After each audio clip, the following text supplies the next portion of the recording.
I'm so pleased to have my old friend Fiona Hill here. We've known each other for more years than I like to remember. And she's the author not only of the excellent book, Nothing for You Here, Finding Opportunity in the 21st Century, which is excoriating insights into the Trump administration and also the British class system and other things. But she's also written a book called Operative in the Kremlin, which is together with Clifford Gaddy, which is a really sizzling insider's account of the Putin regime, and particularly the sort of the motivations and the origins and the way in which it worked in Moscow time. And I want to kick off really, Fiona, with a very interesting piece you wrote for Foreign Policy a few days ago, which is about whether it was an interview, in fact, about whether Putin's winning or not. And we may think in the West that this has been a terrible setback for him. Russia is isolated as never before. Even the complacent Germans are waking up to the dangers of their irresponsible quasi-pacifist approach to security policy. We're seeing huge moves towards diversification. Ukraine is no longer a backwater, it's an absolute frontwater. And the war has not been won. So one could easily fall into perhaps a trap of thinking that this is going, if not well for the West, certainly very badly for Putin. And he must be looking to see if he's got any options that would get him out of the pickle he's put himself into. But that would be perhaps a rather complacent and superficial reading of events. If we think ourselves inside Putin's head, it looks very different. So tell us, what does Putin thinks he's not running out of time, or maybe he is? There's one aspect in which he is up against the time clock, and I'll put that out there right now, and then we can think about it, and obviously discuss it from different vantage points here, because in 2024 everybody's fixated on the fact that the United States will have an election in 2024 and worrying about what might happen. Might be this be the return of Donald Trump, all the kinds of various things that are playing out over here, and that's in November, of course. But in March of 2024, both Volodymyr Zelensky and Vladimir Putin have to put themselves up, in theory, to re-election. Now, for Volodymyr Zelensky, as a wartime president in the midst of everything that's happened, one would sort of suspect that the Ukrainian people would not want to change that horse in midstream. I mean, he's definitely gone into the Winston Churchill territory for a wartime, and we're not in any stretch of the imagination at the end of this conflict at this stage, and not likely to be in March of 2024 either. But Putin actually does have to re-legitimate himself in March of 2024. I mean, as people might recall, he extended his terms in office back in 2020. He was supposed to have come to, again, the end of his term limits in 2024 of 2 consecutive terms. And there was all these machinations going on behind the scenes, long before we thought that he would be in a full-on invasion in Ukraine, trying to kind of figure out some kind of formula that would keep him there, but in influence, but not necessarily in power, and that he could devolve some authority, maybe have some kind of successor, as Yeltsin had done for him, etc. But obviously, Putin was uncomfortable, with the idea of moving on and finding a successor. And so there was an extension of the terms beyond 2024. And a lot of people actually have been bristling at this behind the scenes, thinking, well, it might be my turn to be president. And one of the things that might have factored in to this decision to invade Ukraine in February of 2022 was thinking ahead to 2024. Another quick, victorious war. Putin getting the kind of acclaim from the population that he got as a result of the annexation of Crimea back in 2014, and really sort of cementing his position either as the king, the czar, or the kingmaker, and being able to smoothly breeze through 2024 with all of the different elements in place. Well, that really hasn't happened, has it? And so the kind of question then does become, what happens in 2024? And so I think we can just think about that. But otherwise, when Putin surveys the scene, as you have suggested, he doesn't necessarily think that he's losing. It may look like a Pyrrhic victory for all of us if his definition of winning is reducing all of Ukraine to rubble and then presiding over it. But as we've seen what Putin did in Grozny, in Chechnya in the 1990s, in the late 1990s and early 2000s, when he came into the presidency, he was a wartime president when he came in 99, with the second war in Chechnya that was already raging. And of course, we've seen him aid and abet Bashar al-Assad in Syria in razing Aleppo and many other historic Syrian cities to the ground to basically keep, Assad in power.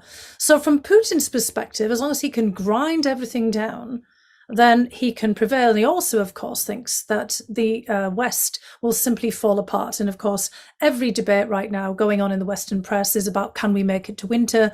Everyone's been citing the recent presentation at the Aspen Security Forum of Richard Moore, the head of MI6, quoting basically Game of Thrones and winter is coming, and the worries about energy crisis. And obviously we've got the grain embargo and some efforts at least to try to break out of that. But from Putin's perspective, he still thinks, I think, that the leverage is all on his side, and also that time may still be on his side, notwithstanding this 2024 deadline. It's really interesting to be reminded that Russia isn't a political monolith. I don't think anyone listening to this podcast, and probably almost no one in the world, would know when the next North Korean election is. And Russia isn't quite like Russia, although we often say it's a dictatorship or an autocracy. It's not quite like that. There's still a kind of political system, and there could be protests if the election rigging, either before, during, or after the election, is particularly egregious. Let's just, before we move on to the international side, where, as you say, Putin thinks things are going right for him, let's just look a bit more about what's happening in Russia. Sanctions have bitten quite hard. The footprint of the war is probably partly on the middle classes, some of whom are emigrating, but also on poorer people in regions outside Russia, places like Buryatia, which perhaps some of us may struggle to find on the map, but it's on the Mongolian border. What do you think, if we can draw a balance sheet, is the balance sheet of pluses and minuses for Putin inside Russia so far in the war? Well, I think that's where, I think there would be questions about whether time is completely on his side. Because one of the reasons, for example, that there hasn't been the full-on mobilization that many people are actually anticipating. If we think back to May, you may remember, and people listening may remember, that the newspaper columns were full of, will Putin actually declare war on May 9th, that being the anniversary of victory in World War II, and basically call for a full-on mobilization. There was a lot of anticipation that he would, and then a bit of surprise when he had a rather measured and cautious speech on the Victory Day and during the parades on May 9th. And partly it's, as you have just suggested there, Ed, most of the conscripts and the people who are being sent off to the front in Ukraine are from marginal areas of Russia. They're not from the urban centres of Moscow and St. Petersburg, basically the urban middle classes, and certainly not the children of the elite, because then there might well be a backlash in 2024 if the war isn't wrapped up by then. Might become, really quite complex. But we are also starting to see some dissent. There's been some videos online of a group of young soldiers, about 20 or so, refusing to stay in Ukraine and be sent back to the front. We've seen some small-scale protests of Buryat women, worrying about their husbands and brothers and sons who've been sent there.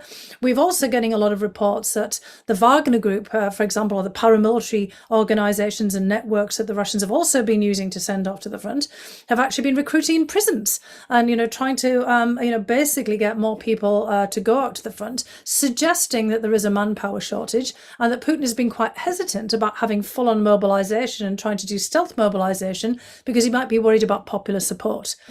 Because we see in a lot of the polling from the Levada Group and Xiom and all these other, pretty reputable in the past polling groups inside of Russia, that it looks like on the surface that support for the war is somewhat robust.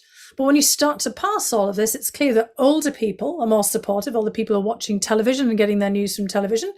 But the very cohort that usually has to go to the front of younger people 18 and over are pretty much opposed to it when you start to parse the numbers. And as you already suggested, there are hundreds of thousands of Russians who have left, who don't want to be part of the war. And there will be, some considerable resistance if this continues for a long period of time, Right. From people simply, voting with their feet to move away and to resist being dragged into the war. And if the casualty figures for Russia was as high as people are suggesting, I've heard everything from 15,000 deaths and then larger numbers of casualties, because often in Russia, those casualty figures are hard to pass, because it's not just people who've died in combat, but people who've been severely injured and, clearly can't return to the front. And some of those figures we've heard from Ukrainians and others, again, we have to have some skepticism about this, but they're in the tens of thousands in excess of people who've actually died. This is far in excess of deaths in Chechnya, during the last civil conflict inside of Russia, and far in excess of deaths during Afghanistan. And that also is significant, because we keep talking about the Russia's great ability to withstand a grinding war and to basically throw troops and cannon fodder. And it's very true that the political system doesn't factor in casualties in the way that we do, and the Kremlin has a high tolerance for loss.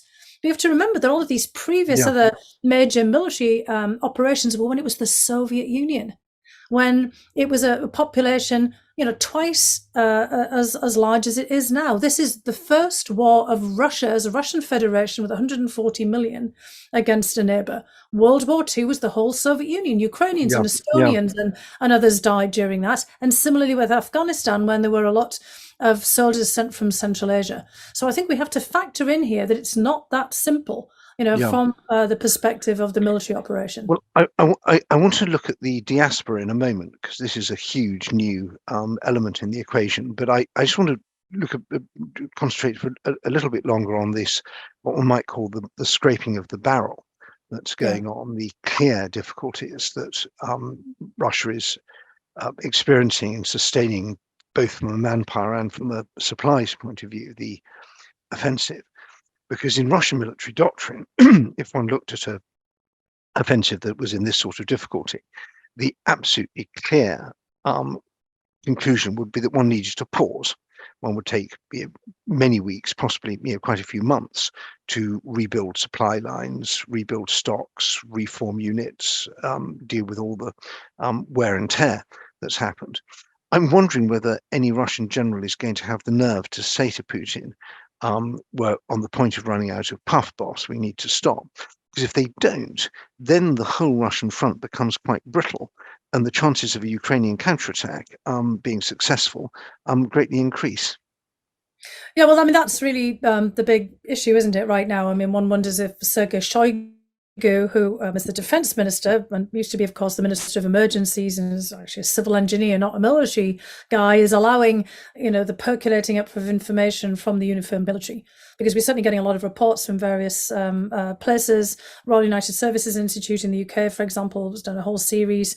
War on the Rocks Institute of war studies, for example. There's a whole host of people who have been looking into this in real depth, and you're sort of suggesting that there is a lot of pushback. I mean, Russia's lost a lot of generals. They happen to have a lot of generals. They're always the kind of they have more generals, where we tend to have more sergeants and sergeant majors, for example, in our militaries. But they're having some pretty significant losses here.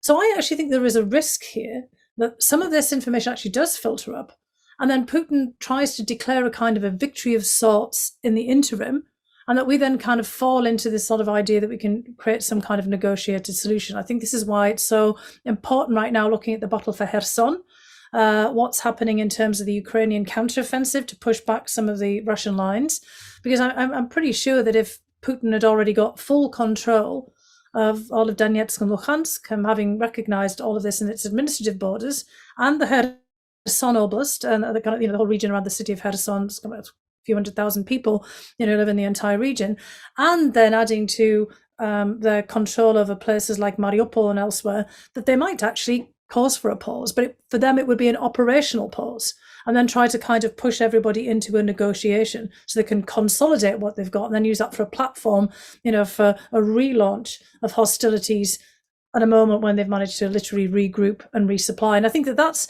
one of the perpetual risks that we have in this. The more that people, feel like that they want to see an end to this. I mean, we see this in opinion polling in the West and elsewhere. Everybody would like this over with, given, all of the risks to ourselves that we're seeing here as well. But there is a huge risk of us simply handing to Russia the opportunity for an operational pause that will just strengthen Putin's hand for more push against Ukraine, because he has said himself, just as this is not me analysing or you analysing it, Ed, Putin has said himself that the operational goals have not changed. And Sergei Lavrov, the Russian foreign minister, has just within the last week made it very clear that he said the geography has changed. That previous negotiations based on kind of settlement along the lines of Russia withdrawing to pre-February 24th positions are not on the cards, and that Kherson and other places are now within Russia's sights for immediate to short-term goals. And there's no indication that they've let up on the desire to topple Zelensky or take Kiev in some fashion either. And it's well worth remembering just how maximalist those goals are. It's not just the basically the neutralization or the neutering of Ukraine, but also profound changes in the whole European security order. Basically, the end of NATO, the end of the American nuclear guarantee to Europe, and the nuclear presence in Europe, and the demilitarization of the countries that used to be in the old Warsaw Pact. Right. And I think you're absolutely right to highlight the danger that there are voices in the West who say, I think it was Ulrike Guerrero from Germany said, the worst peace is better than the best war, which seemed to me a remark of stunning naivety. Well, the worst peace is then a recipe for more war, unfortunately. And that's obviously why the Swedes and the Finns have moved toward NATO, and why we're getting so much of a change of perspective from so many of the European countries, because they've fathomed that, they've factored that into their calculations. Yes. Let's turn then to the question of international unity, because the one of the points you make in your foreign policy article is that the wider world, and there's been a sort of outbreak of Western unity, but the wider world is far from being convinced of the Ukrainian case. And we've seen people like the Indonesian leader, others coming to Ukraine and saying very anodyne things about how war's bad and if only it were over. And then votes at the United Nations where big democracies, South Africa, Brazil, Indonesia, which I mentioned, others, which one might think would be strongly supporting another democracy that's suffering for sort of basically a colonial land grab, haven't done that. So how do you take that? How do you take the temperature on the international stage, and how should we be thinking about that? Yeah, I think we have to think about this very seriously and trying to figure out, how we can really craft a much broader international response here.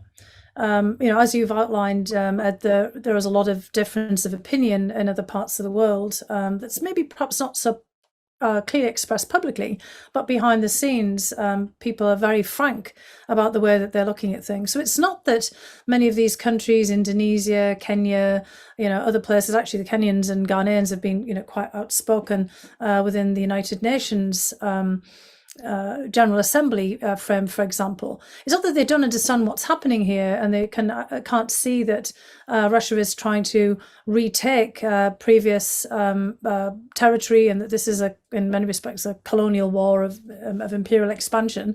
It's just that they don't like the way that things are sorting out in the world. I mean, after February 4th, when Putin and Xi made that quite remarkable, remarkable in the sense that we really needed to take notice of this statement about a partnership without limits, where President Xi made it very clear that China has a great deal of antipathy towards NATO and doesn't want to see sort of a NATO expansion in terms of that kind of mechanism of NATO, rather than NATO per se, but of mutual security defense structures that we have in Europe extended into the Asia Pacific, and in fact to see some member countries like France and the United Kingdom, along with close partners Australia, New Zealand, Japan, South Korea, all acting in a similar way in its neighbourhood. And of course NATO has already been also trying to draw up a China policy. We can now see that Russia and China and their strategic perspectives have become quite closely fused together. And for a lot of the rest of the world, they don't want to have to make a choice here. You think about India, and they feel extraordinarily vulnerable vis-a-vis China. they have looked to Russia not just as a source of armaments, but at one point, hoping that Russia would help to give them some room for maneuver in future clashes with China, which there were back in 2020, and several casualties up in the Himalayas on a disputed border. Now they're worried that Russia and China are part of a new bloc that's going to be in opposition and in open hostility with the West, the collective West, which also includes Japan and South Korea and Australia, New Zealand, Canada, not just all of NATO, but kind of an expanded arrangement here, and that they're going to be actually forced to choose sides when they actually don't. I mean, they want to have room for maneuver. I've had a number of talks to senior representatives from some of the other countries within the General Assembly who voted in favour of the Ukraine resolutions, but haven't actually openly jumped into sanctions, although they're not actually actively helping the Russians either. And they try to explain that, look, they don't buy this whole idea of democracies versus autocracies. They think that the Western systems, our political systems, are in difficulty as well. They're kind of systems neutral. They don't believe that we stand up for our own values. And so the way that we often frame this, they find not very convincing. They don't necessarily, believe this is all about NATO, although some in South Africa and other places tend to. They don't necessarily always see it as a proxy war, but they simply don't want to find themselves stuck between a clash of two titanic blocks and forced to kind of make a side, either to be with Russia and China on the one hand or to be with the collective West on the other. There are also a number of countries who tend to see Russia as still the heir to the Soviet Union in terms of the leader of the non-aligned bloc and the leader of the Marxist liberationist post-colonial movements of the Cold War period. You can think of the Angolas and Mozambiques and others who fall into that category. And of course, there's been an awful lot of Russian disinformation. I've got some colleagues at Brookings who looked at hashtags in Africa through one of our projects more related to AI and social media. And they found that all of the dominant hashtags in Africa on the war were driven by Russian entities, Russian disinformation. And they can actually show, kind of a correlation in terms of kind of public opinion as linked to the magnitude of the kind of the readership or the sort of viewership. I never quite know how to call that these days of these various hashtags. I mean, there are companies like Microsoft that have also amassed a considerable amount of data, that can really kind of also track. They've actually put out a report. I've got it around somewhere. But anyway, I'd recommend people taking a look at it, looking at disinformation surrounding the war in Ukraine and the amount of information that's being put out by Russian sources. And in some cases, they can see a direct correlation in terms of opinion with it as well. So this is something that we can actually analyze as well. It's not just something, in terms of real hard data, not just something we can surmise from all of this. But we then have a major problem, and how we tackle this in a holistic way, we obviously need a much better approach to public diplomacy. But we've also got to then work with the Ukrainians and others to think about what is our overall message about what this is all about. And how do we actually craft that message and have the right messengers? I mean, clearly, we've worked on the grain embargo and trying to get the message out through the United Nations. The Turks have been involved in this. But we're going to have to start thinking, more broadly about how we manage this international diplomatic arena. So I think that's exactly the divide that we have. The Ukrainians have had quite a lot of success in getting their message across in Europe and in North America, where they have their diaspora and their historical connections, and saying this is we're a former captive nation. This is the neo-Soviet imperialist policy. Putin's out to get us, and he's going to get you soon, and that all kind of resonates quite well. If it's portrayed as an East-West conflict outside that sort of area of the Old West, people think very differently. And I've heard people say this is basically like Afghanistan. This is the Western proxy getting a kicking. So why should we sympathise with the Western proxy? And I feel that what the Ukrainians need to do, excuse me, and perhaps we need to help them a bit, is to get across the idea this is basically one of the world's last empires, China perhaps being another one, trying to restore cultural, ecclesiological, linguistic, economic, and most of all geopolitical hegemony over a former captive, and that's a message that ought to resonate more. But it's difficult for the Ukrainians. They don't really have embassies. They don't have connections with these parts of the world. But I wanted to just move on to the question of the Russian diaspora, because this is a huge new element. We have many hundreds of thousands of Russians living abroad who are both experiencing, they're living in the Western information space with one foot, but in the Russia, or with one eye, and but often getting information from home and the other. Do you feel that there's a strategic opportunity there for us to put pressure on the Putin regime through working with the diaspora? Is this a political factor, and is it something that we should be encouraging because emigration weakens the regime economically, or should we say emigration is actually a safety valve, and the people who should be campaigning against Putin back home, living in Tbilisi or Yerevan or London or wherever, and that means they're not politically active. I've heard some people say we should ban all visas for all Russians, just to turn Russia into a pressure cooker, because that will destabilize and also express our displeasure. What's your take on that? Well, look, I think, I mean, obviously in that last point there, I have some questions about whether that would actually work, because if you think about it, the repressive capacity of the state in Russia is pretty extreme. We've seen what's happened to Alexei Navalny, for example, Vladimir Karamurza, and, many other people that we could list here. I mean, those are, people that we both know well. I mean, Hannah mentioned that you have Mikhail Hodorkovsky coming to participate, and think about what Hodorkovsky himself had to go through. 10, 11 years in a penal colony, then pushed into exile, his family hounded. Russia has honed over many decades, and in fact centuries, the art of repression, and they know how to decapitate opposition movements, sometimes literally.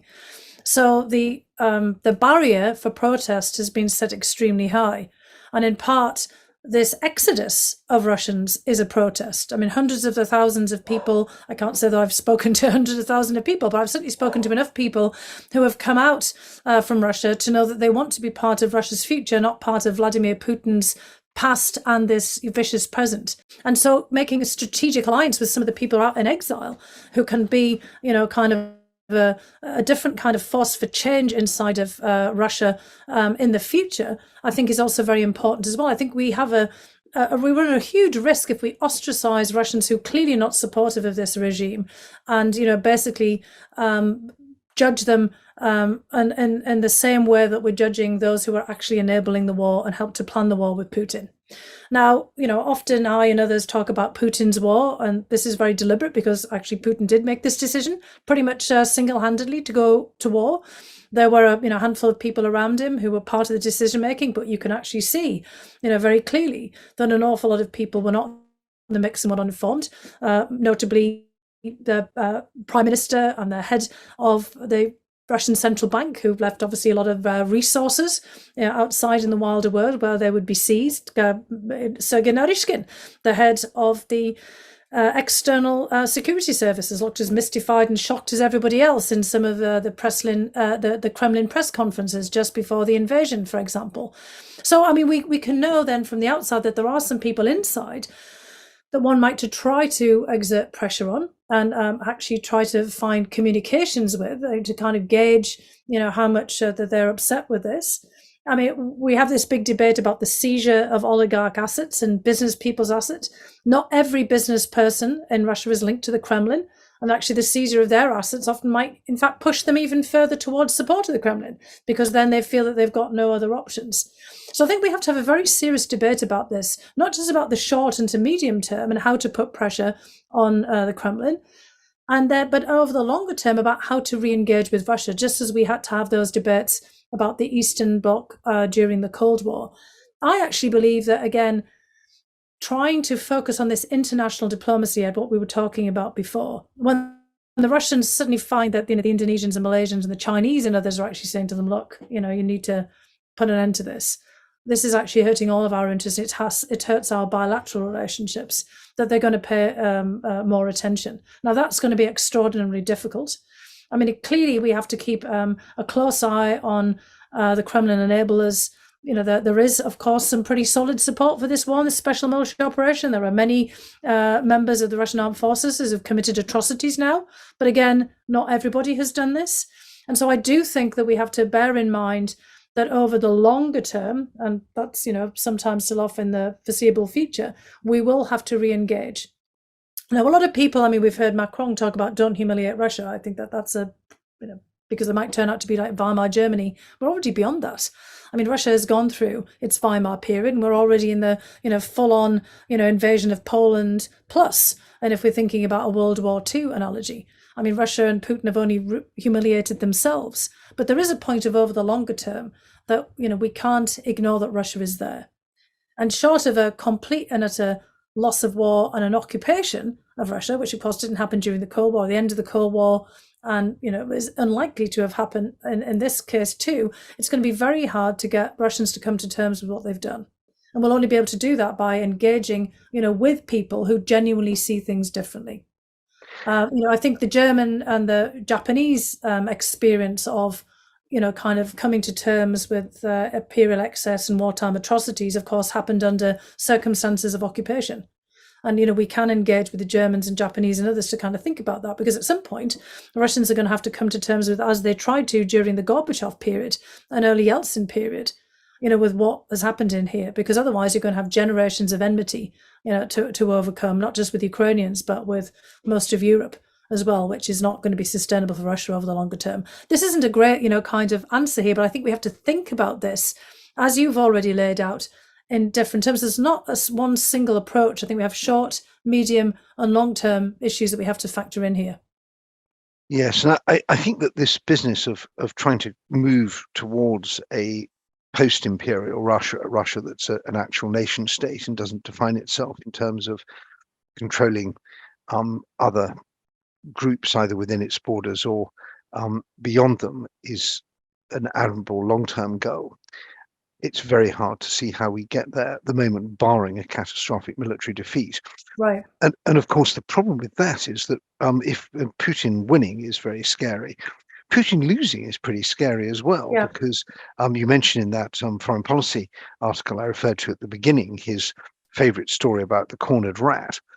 And if you did have a 1918 style military disintegration where an overstretched, under-resourced military starts shooting its officers, going home, mutinying, and you see a bit of a military collapse going on, even in parts of, perhaps not all the front, but in bits of it, that would be an existential threat to Putin, where he might then try and escalate. And I'm wondering how you, and this is in a way one of the great bogeymen, if in the Western discourse is, oh my goodness, Putin's so crazy, we don't know what he'd do, so we better not quote humiliate unquote him. We can't afford to have Putin losing. So how should we think about this danger of escalation? Is it as real as some of the fearmongers and doom-mongers make out? Well, first of all, he's not crazy. Look, we've had Putin around now for 22 years. I think many people who are listening to this too have, kind of made some assessments of him in all this time. We actually know a lot more about him than we used to. And you have to remember that, as you said here, a lot of these stories that we hear about Putin are stories that he himself has put forward because he wants to create a certain image. The story of the rat is his own story that he tells, journalists for his semi-autobiographical book that is his campaign book for being cemented in the position of president back in 1999-2000. And a lot of the stories about Putin's risk-taking and the kind of assessments of him come from this kind of creating a certain image that he has to live up to. Now, he's also a rational actor in his own rationale, in his own context. People remember that, Angela Merkel said that he's a man who lived in his own world, which doesn't mean that, he lives in an alternate universe. He lives in a carefully framed and calculated context of his own, with his own sets of assessments here. Just like, I said before, he actually probably assesses he's not doing that badly in the war, where we would look at it from our own perspective and think, well, that's nuts. He hasn't achieved any of his original goals. But Putin always, again, as the operative, somebody who was a contingency planner, thinks, okay, well, I have my goals, I have my strategic perspectives here. And if the first thing doesn't work, then I'll just try another thing, and then I'll try another thing. It's adaptation. He always tells these stories about adaptation as well. Like water, if it can't get down one channel, it'll find another. And so he's always, finding another way to get to the same point. Now, if that way, then, as you're suggesting, if things start to look a little dire, we've already seen them do the nuclear saber rattling. I mean, in many respects, he's already rhetorically deployed nuclear weapons and used them because he's got everybody scared and running around. So we have to, bear in mind that that's the kind of thing he does. So how do we get ahead of it? One of the things that is worth bearing in mind, for example, is that they take a very careful read of us and about how we react. So we think about when they move through the Chernobyl exclusion zone, the military forces, Putin was paying attention to the fact that everybody said, they wouldn't possibly go through Chernobyl. Why would they do that? I mean, that's just horrific. I mean, why would they think about doing that? So, of course, they go all the way through. And they scare the heck out of everyone by not just stirring up the dust, the toxic dust that's going to actually, probably create a whole host of cancer cases in all of the young conscripts who were sent through that. But it's basically stirs up the dust of time, people like me and you and others, who remember the Chernobyl explosion and the fact that we were all irradiated in Europe with the plume going over. And so everybody's fears about nuclear power and how that can go wrong get stirred up again. Same thing with Zaporizhia, the largest nuclear plant in Europe. They deliberately shelled it. That wasn't an accident. And the timing was, of course, so opposite, because this was in the period when the Germans are debating whether they extend the life of their nuclear plants, to try to offset these problems that they're going to face with natural gas coming in from Russia. And similarly, the Japanese are trying to figure out whether they kind of rev up again their nuclear power system, notwithstanding all the fears from Fukushima. And of course, Germany and Japan are tied together in this kind of nuclear reaction after that explosion and accident after the tsunami in Japan with Fukushima. And so all of this is happening at the same time because Putin knows he can push our buttons. He knows our fears and he can play to our fears. So we then have to get ahead of this. We have to have a serious, open discussion about it. And we have to figure out how we're going to tackle it before anything happens. And so I think that that's the only way to deal with it, is to talk about it calmly, lay it all out, and to realize that this guy is pushing our buttons. Because in a psychological operation, the things that Putin was trained to participate in, you defeat the enemy before you even get to the battlefield. Now, in this case, he hasn't quite managed that. But the whole idea is that you tell everybody you can't possibly win, give up now. And that's just basically what he's trying to tell us. Yeah. I want to come to questions in a moment. There are many excellent questions and also a daunting list of Russia experts who've tuned into our discussion, many of whom would be we could profitably listen to for many minutes or indeed hours. But one of the things, my final question before we get onto the wider discussion, is that I find so frustrating that we are always doing things too late. And I'm wondering if we could just spool back to February the 24th, or indeed February the 23rd. We put tens of billions of dollars of support, financial support, into Ukraine. Probably not enough, because Ukraine's in a parlous state. We put enormous efforts into military supplies. We put sweeping sanctions on Russia. None of it's really worked. We've averted disaster. We haven't got victory. It's really quite galling to think if 1/10 of that political energy had been devoted to the problem beforehand, presumably it would have deterred Putin and this wouldn't have happened. Well, yes, I mean, I think that's a fair point, because I mean, we know from long experience, and everybody likes to quote the idea of the axiom of Lenin, you kind of push, and if you kind of, essentially get mush, you keep on going. And if you hit something hard, with a bayonet, then you stop. If you hit steel, you pull back. I haven't put that as quite as artfully as it's normally quoted, but it's bone. I think if you yes, exactly, hits bone, stops. Yeah, exactly. Basically. Anyway, so it's a nasty image anyway. But I mean, basically, we know that kind of they will keep on, Putin and the people around him, again as an operative, will keep on trying, and if you kind of succeed, you keep on going, and then when you stop, you fall back. But the thing is that Putin and the Kremlin have an incredible advantage over all of us, because he's been in power again for 22 years, essentially with the same cast of characters around him, just moving seats. He doesn't have a free media anymore. He doesn't really have any kind of opposition. And there's no compulsion, every time he has a new administration, so to speak, or a new term in office, to shuffle people around. Think about how many US presidents, prime ministers of, Italy, for example, other places that Putin has gone through in all of this time. We're democracies, we're very messy, we're not very stable. We have changes of administration in places like the United States. We then, kind of have to go cycle through all kinds of political appointees. Many people are not actually in place. We have ambassadors who are not in place. If you think back to the Trump administration, multiple national security advisors and, secretaries of state and secretaries of defense, we haven't got any continuity. We drop the ball, we lose sight of the ball all the time. That is actually the main obstacle for us to be able to put in some consistent process that means that Putin always hits bone or steel all the way along. And of course, we now know that he's trying to game all of this out. He's said it openly that he actually believes that new elites will come into power. We've had Mario Draghi's government fall in Italy. We've had, of course, Marine Le Pen emerge more successfully out of the French elections. We're having prime ministerial, changeover and potentially, kind of more upheaval in the United Kingdom. We have the midterms in the United States. Putin basically figures out that, yes, the reason that democracies lose focus is because they're always kind of changing over all the time. And we don't have systems put in place to basically deal with this in a consistent fashion. Right. And that actually takes us straight on to the first question, which is from Ewan Grant, who used to be a senior intelligence officer for customs and excise dealing with Eastern Europe, and has forgotten more about the overlap between Russian intelligence and organized crime than we will ever know. But his question, which is very good one, is just who are you most worried about if we look at the sort of international spectrum with both the failure to be consistent over time and the failure to maintain geographical unity. Just give it in a brief, give us a sort of list of the top three things you're worried about.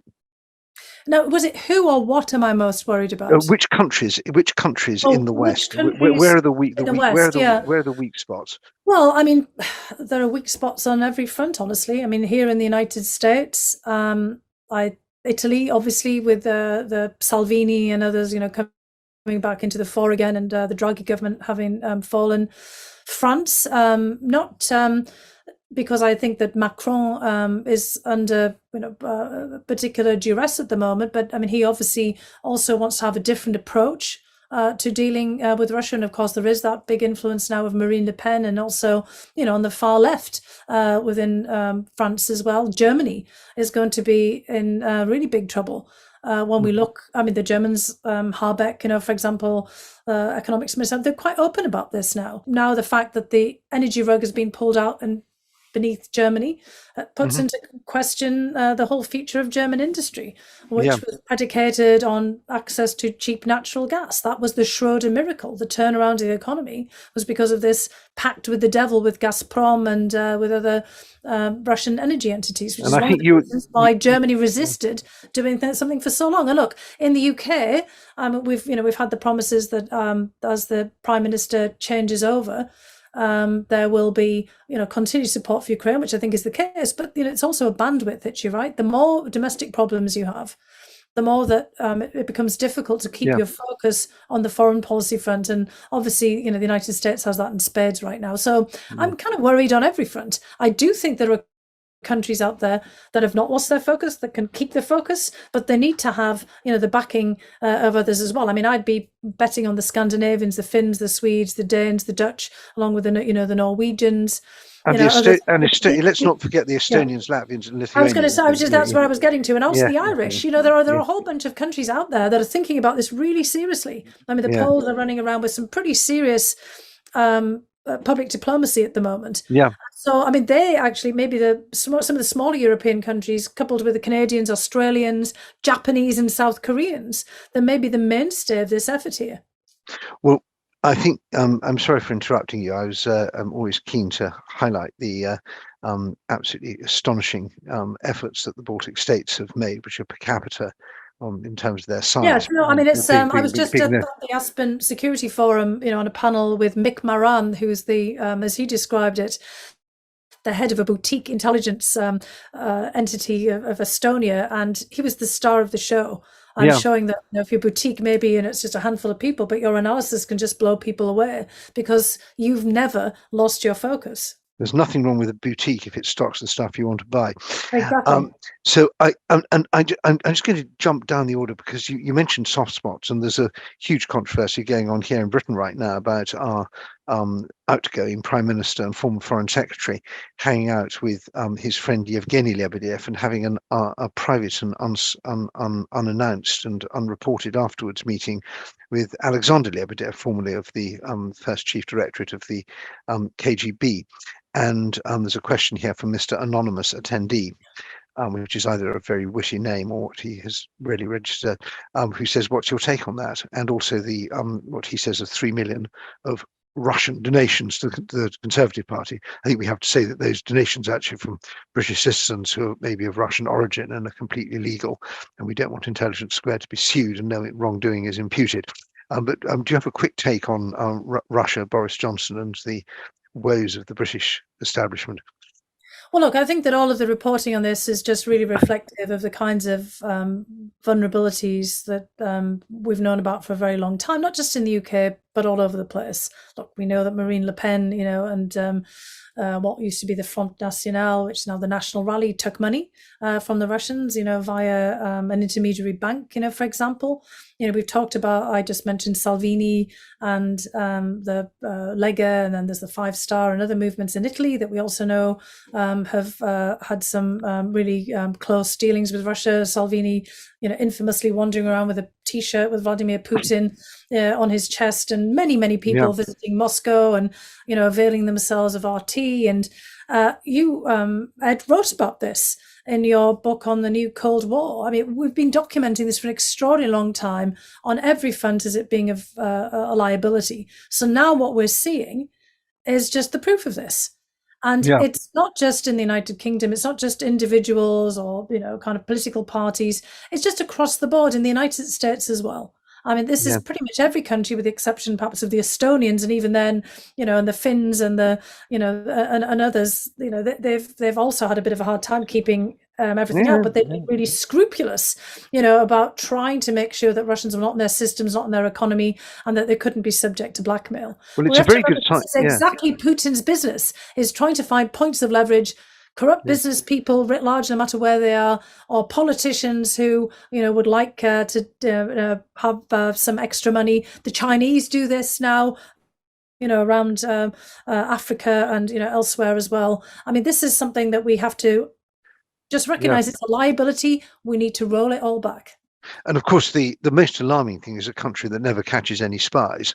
That doesn't mean things are perfect. That means things are terrible. So hats off to the countries that are good at countering influence operations and make a big fuss about it. We're seeing a big issue right now in Austria, for example. Belatedly, very belatedly. Denied for years, exactly. That's a classic example. So I think we're going to have very quick answers now. So we've got lots of questions, only about 10 minutes. So I'm going to ask you to give very quick fire answers. Here's one just tidying up the sanctions from another anonymous attendee who says there's a growing body of opinion that sanctions against Putin are doing nothing to alter his policy and doing serious damage to the West. One might also add the critique that they have hardened Russian opinion against the West and done Putin a service in enabling his narrative of a besieged fortress. So if we were doing this again, would you have done sanctions any differently, or is it just a matter of being patient and realistic and accepting they don't work very well or very quickly? Well, I think it's being realistic and accepting that they don't always work well and very quickly is a very important point. And when I myself was in government, we were always trying to argue about, can we do something different, not just sanctions all the time. It's just that this is an instrument that we have at our disposal. It tends to play to our strengths. We have to remember we are engaging in financial warfare, and whenever you do engage in any kind of warfare, somebody gets hurt, often yourselves as well. There's always considerable blowback or collateral damage. The point, however, of sanctions, I mentioned before, some concerns that some of these oligarch sanctions are not being particularly helpful. We do, if they're kind of extended to all kinds of business people who actually are not at all related to the Kremlin, and then you actually push them, further toward them as a result. We have to be, very careful and very mindful about what some of the second and third order consequences of sanctions will be. There's also the disinformation element, for example. Putin has told the world that we, the West, imposed sanctions on food and on fertilizer. We did not.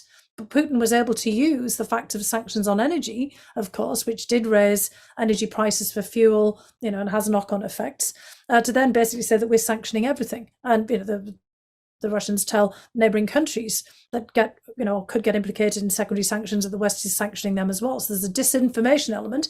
And so some of the questions are getting pushed by disinformation, just to be very frank to people, by the way, that you might be feeding, from this information that's being pushed out there by the Russian security services, just to be very clear, because we all end up accessing all kinds of information that, unless you go back to the provenance and take a look at that, you can't be sure where that's coming from.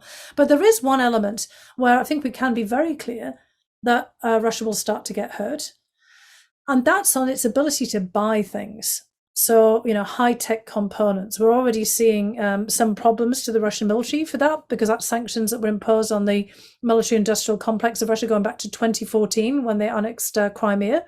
And into the next year, there may be, some pretty critical parts for machine tools, another, high precision technology where Russia won't be able to get the parts, and some of its industrial plants may close down. It's another reason why Putin wants us to all give up and go away by winter, because it's in the next year that you'll start to see some impact. Now, does that change his mind or his goals or his behavior? I mean, I would say that's the wrong way of looking at it, but it might constrain his ability to keep pushing forward with the war. And that's what we're looking at. That was what George Kennan always talked about. It wasn't really containment, it was constraining the ability of the Russian government to either blackmail us and leverage us, kind of take advantage of our own corruption, or to be able to kind of pursue a war because it doesn't always have the high-tech equipment. It's one of the reasons, of course, that we're seeing them, resort to the lack of, precision in terms of their artillery shells and, pulling everything else that we've got out of there. So we do have to have a serious discussion about sanctions and a very, long, hard analysis of what's working, what isn't working, and how we explain it to everybody as well about what we're doing. But we are engaged in financial warfare, so it's going to hurt. Yep. Well, I'm glad you mentioned George Kennan, because although he was, I think, acclaimed for his long telegram and strategy for dealing with the Soviet Union and letting its internal contradictions bring about its downfall, he was also a fervent opponent of NATO expansion. And we've got another question here. What do you think of the argument that the Westward expansion of NATO provoked Putin's invasion of Ukraine? It's from someone called Joe. And of course, this is echoed now by John Mearsheimer and others. And although I suspect, in fact, I know that you disagree with this contention as much as I do, if you could give a brief explanation of why this is not a response, justified or otherwise, to NATO expansion, I think that would be very useful. Well, two things. First of all, I mean, I have to say that I myself have undergone an evolution in thinking about all of this. So, I was a student of Richard Pipes at Harvard in the 1990s, just like George Kennan. He was also, interestingly, opposed to NATO expansion because of, the idea of it still being Cold War era organization. And that if there wasn't some accommodation with Russia, it would just create a backlash as Russia pulled down the Warsaw Pact and withdrew from Eastern Europe. So Kennan and Pipes both, quite different in some of their approaches, but, Pipes can hardly, be thought of as any friend of the Soviet Union, and certainly a very, conservative, somewhat hawkish thinker. Remember, I mean, he was part of the whole Plan B under the Reagan period, and helped to think about the idea of the evil empire. For example, when he was at the National Security Council, both of them came to the same conclusion, like Jack Matlock and very many others. This was not a great idea for the expansion of NATO, purely from looking at the relationship with Russia. Now, who are the countries that first wanted to join NATO? Because I think part of our problem is we talk about expansion and enlargement as if there's some kind of entity that operates on its own. Of course, the Russians say, well, that's the United States just extending out its influence, because NATO was just a cover for American imperialism. But the countries that wanted to first join NATO, and this is where I started thinking about it differently, were of course all of the countries that had been invaded by the Soviet Red Army when they were supposedly part of the Warsaw Pact. And as many people have pointed out, the Warsaw Pact had a long history of invading itself. And those were, of course, Hungary, and from 1956, the Czech Republic, having been invaded as Czechoslovakia in 1968, and then Poland, that wasn't exactly invaded, but you had General Jaruzelski declare martial law in part to push back on a Soviet invasion. And of course, Germany had its own histories as well. But the three countries that are the first movers to join NATO are the three countries that probably had the worst possible experience under the Warsaw Pact. And it's their thinking about this that really, has kind of shaped it, because they wanted to join. Turkey wanted to join NATO also because it was fearful of Soviet invasion. So this is not the United States expanding this out. And NATO certainly didn't invade France when France pulled back from its NATO membership. So, there is a very different way of thinking about NATO, as I myself, started to contemplate over time. Now, the second thing is thinking about, why did Sweden and Finland want to join? I think it really clarifies the whole point here. As the Finns have said, they could have joined NATO at any point over the last several decades. They chose to join after the invasion of Ukraine because they saw the writing on the wall about where Russia was headed, and they realized that every other piece of mechanism of European security had failed to prevent war and to kind of manage what they wanted to have, a state of peace, including their own Helsinki Final Act, in which the Finns obviously took a leading role in the design and creation of the Organization for the Security and Cooperation in Europe. That was all out the window.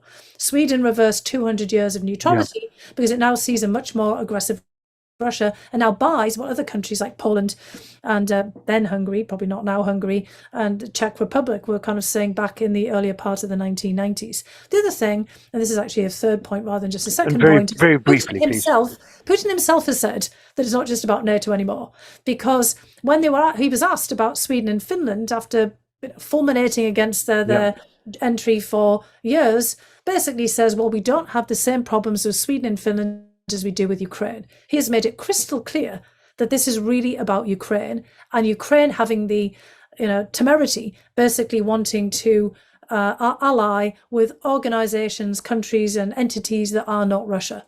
He's made it crystal clear. Yeah. Well, thanks so much for that. And I'm afraid we're almost out of time. There's a fascinating question here, which I think I'll ask you to have a one-sentence answer to. Why do you think Roman Abramovich was present at the summit with Erdogan, the UN Secretary General, and the Ukrainian-Russian representatives in Turkey, in the discussions about grain shipments out of Ukraine? What would a Russian oligarch be doing there? Well, I think that he's been kind of designated in some respects, maybe self-designated as a possible intermediary for things the more broader. I mean, we already saw him with the other negotiations. Now, I'm sure that he has a vested interest in this. I mean, we all know that he wasn't too thrilled to give up Chelsea, who would be, and has not been very happy in the way that he has also been ostracized. Remember, he's not one of the original Putin oligarchs. He comes over from the Yeltsin era. He has some independent standing of his own, and I think he's trying to position himself as an intermediary, and the Kremlin's trying to figure out whether they can use him, so they don't want to jettison him yet.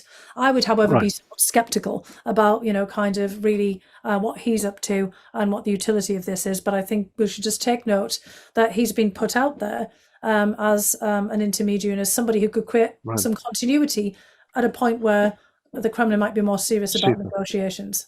Well, thanks. Yes, sadly, we don't have time for Christopher Clement Davis's brilliant question, which is, what exactly do you think Putin hoped to achieve with this lunatic invasion? I think, in a way, everything we've said has discussed this. Yeah, it's just taking over all of Ukraine, and as you said at the very beginning, establishing dominance.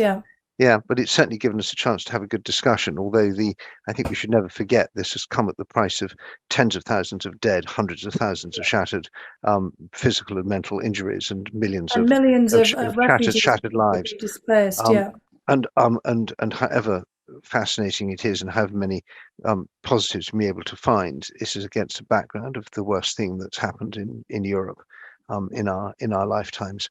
And on that mordant note, I'm going to give my thanks to you, Fiona, for your great insights, both in your books and your articles, and for sticking up for the free world in the Trump White House, which was naming achievement.